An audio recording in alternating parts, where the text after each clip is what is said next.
ये बोलने वाले जब बसपा में थे तो हाथी नहीं गणेश है ब्रह्मा विष्णु महेश से बोलते थे। जब मलाई खाना था, जब भारतीय जनता पार्टी के साथ आए तो यही रामायण का गुणगान गाते थे। तो आज के दिन में जब मलाई सूख गई है, बेचारे अब सूखे हैं और इस तरीके से थे। 2017 में देखे होंगे कि आए कांग्रेस के साथ आए, उसमें भी ऐसी कोई बोलने वाले लोग थे। कांग्रेस आई, सपा हाफ हो गई।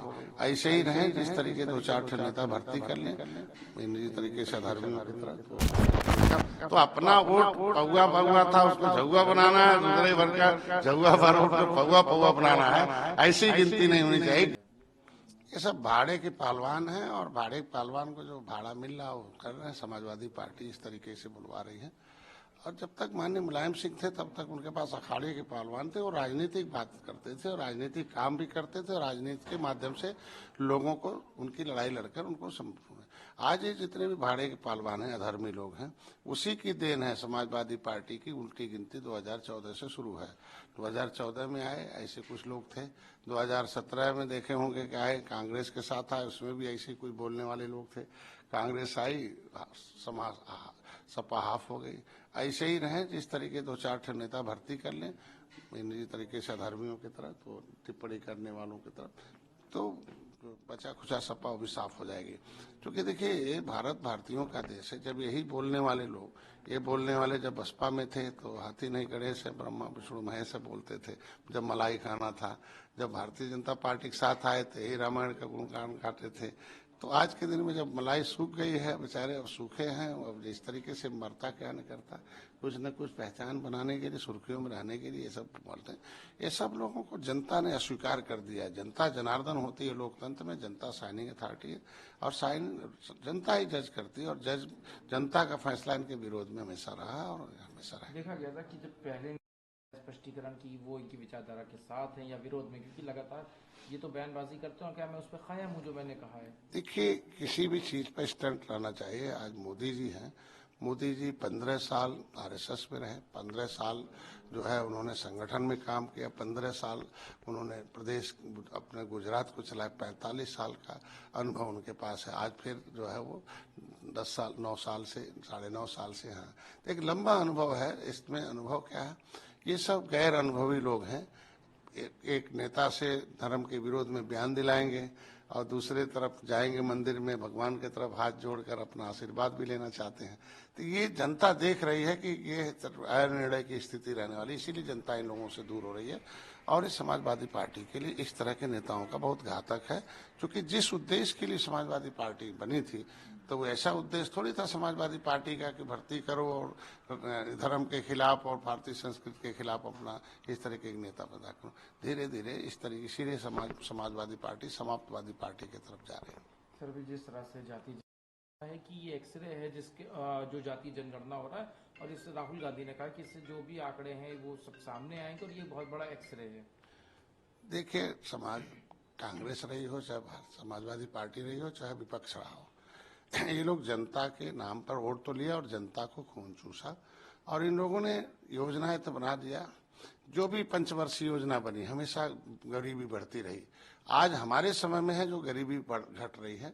आज के दिन में मैं डॉक्टर हूँ, एक्सरे करना, एक्सरे देखना हमारा काम है और मैंने खुद एक्सरे किया इन लोगों का। और एक्सरे ऐसा किया कि 1901 से जनगणना शुरू हुई, 1911 हुई, 1931 में हुई। 1931 में अनुसूचित जात की सूची बनी थी और अनुसूचित जात 1941 में, और उसके अनुसार इनको संविधान में लोकसभा विधानसभा विधान परिषद में इनको रिजर्व, पहला हमारा विधानसभा में एमएलसी रिजर्व कोटे से जो है रामचरण निषाद हुए थे। 1951 में गिनती नहीं, सरकार नहीं थी, लेकिन चीफ सेक्रेटरी वाई के भावना ने कह दिया कि 1941 1931 के अनुसार जो है उन्हें मान लिया। 1961 में हम 70 लाख थे और अब आज देख लो हमारे उपजातियों को, हमारे पुकारू नाम को पिछड़ी में डाल दिया। तुरैया अनुसूचित जात में है, तुरैया पिछड़ी में भी डाल दिया और उनको रोक दिया, उनके प्रमाण पत्र को, और उनको चुनाव लड़ने से रोक दिया, उनके शिक्षा स्वास्थ्य रोजगार जमीन जायदाद। यही कांग्रेस ने है। तो आज तो मैंने तो वही एक्सरे की बात कर रहा हूँ, तो एक्सरे करके बताया ना कि इनके 2 मंत्रियों ने फाइल गायब कराई है। तो अब ये तो पर्दाफाश हो रहा है। एक्सरे का मतलब पर्दाफाश हुई, क्यों दर्द है आज। वो तो पहले की बात होगी, अभी क्या है, क्या आज के दिन में मैं चाहता हूं जनगणना होनी चाहिए, लेकिन विसंगति दूर हो। 193 जातियां कहाँ गिनी जाएंगी जो रोड पर देश को आजाद कराई हैं, जो उसको क्रिमिनल कास्ट घोषित करके अंग्रेजों ने उजाड़ा? क्या देश जिसने आजाद कराया हो, संविधान बनवाया हो, क्या वो संविधान के मुताबिक लोकतंत्र का हकदार नहीं है? वो कहाँ गिने? उनके साथ क्यों नहीं खड़ा रहते हैं? मैं कहता हूँ 6 घंटे 8 घंटे 16 मिनट डिबेट हुआ क्रिमिनल ट्राइब्स इंक्वायरी कमेटी पर। कांग्रेस की सरकार रही, उन criminal tribes act inquiry committee अंथा समय नंगर 49-50 कहाँ गायब हो गई? तो ये सारे लोगों ने इन जातियों के साथ बड़ा दुर्भाव किया। अब इन जातियां इनको नकार दी हैं। अब ये चाहते हैं कि गणना के माध्यम से हमें फिर पसंद कर ले जाए। और गणना क्या करें? मैं कांग्रेस यही कर रही है और दोनों में इसी को लेकर अब मतभेद शुरू हो गया इंडिया गठबंधन। हम कहते ऐसी गणना होनी चाहिए। आप देख लो बिहार में कि यादव जितने हैं उनकी जो उपजातियां उसको एक जगह गिन दिया, अपनी संख्या बढ़ा दिया। कुर्मी है एक जगह गिन दिया, अब बाकी जातियों को भूजा में बांट दिया। जैसे निषाद है, केवट मल्ला, बिंद कश्यप, कहार, धीवर, अखबार, बातम, तुरैया जो है, नोनिया, पटपर जो है, माझी, मजवा, इनको टुकड़े टुकड़े में बांट दिया। जिससे कहेगी झुआ भर वोट अब पौआ भर में बांट दिया, कहे अब तुम तो लड़ने लायक नहीं हो, तुम्हारा वोट इतना कम।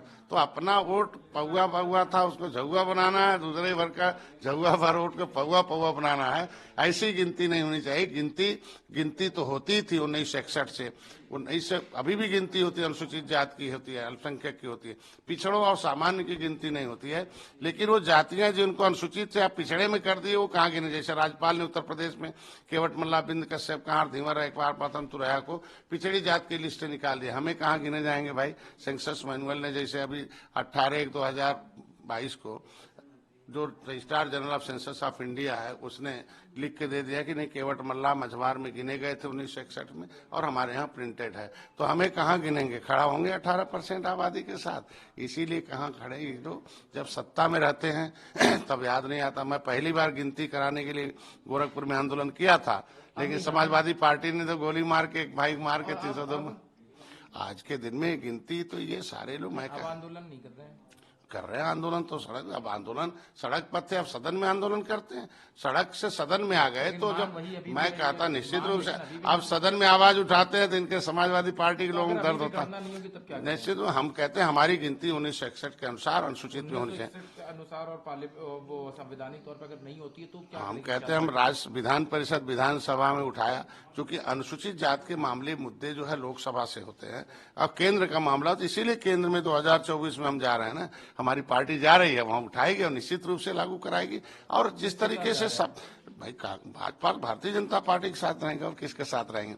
इनको तो 70 साल से इन लोगों ने तो ऐसा सताया कि कहीं फाइल ही गायब करा दिया। आज कम से कम लिख के तो दे रहे हैं योगी जी कि भाई बताओ निषाद कहाँ है। आज मोदी जी, अमित शाह जी भी आप जाने वाले थे। मैं 19 में गए, भले हम तो 8 सीट अंतिम में 23 दिन रह गया था, तो 8 सीट हमें मिली थी। 8 सीट पर अगर हम नहीं जीत पा रहे थे भोजन भरी थाली से, तो हारने के लिए थोड़ी राजनीति की है, जीतने के लिए किए हैं। तो जीतने के लिए इंजीनियर प्रवीण साथ को लड़ा के भेजवाए हम लोग सदन में, वो भी सदन में आवाज उठाते हैं। तो सदन से समस्याओं का समाधान होता है। इसलिए सारे मामले सदन के हैं, सड़क पर राजनीति नहीं होनी चाहिए। सदन में जब इनकी बहुमत थी तो क्यों नहीं काम किया? अब बहुमत खत्म हो गया सदन से, जनता ने स्वीकार किया कि वोट लेते हैं, सदन में जाते हैं, हमें भूल जाते हैं, और सदन में जाने के बाद वही बड़े बड़े चंगू मंगू याद आते हैं। तो इसलिए अब सदन में मोदी जी आ रहे हैं और मोदी जी सारी समस्याओं का समाधान करेंगे।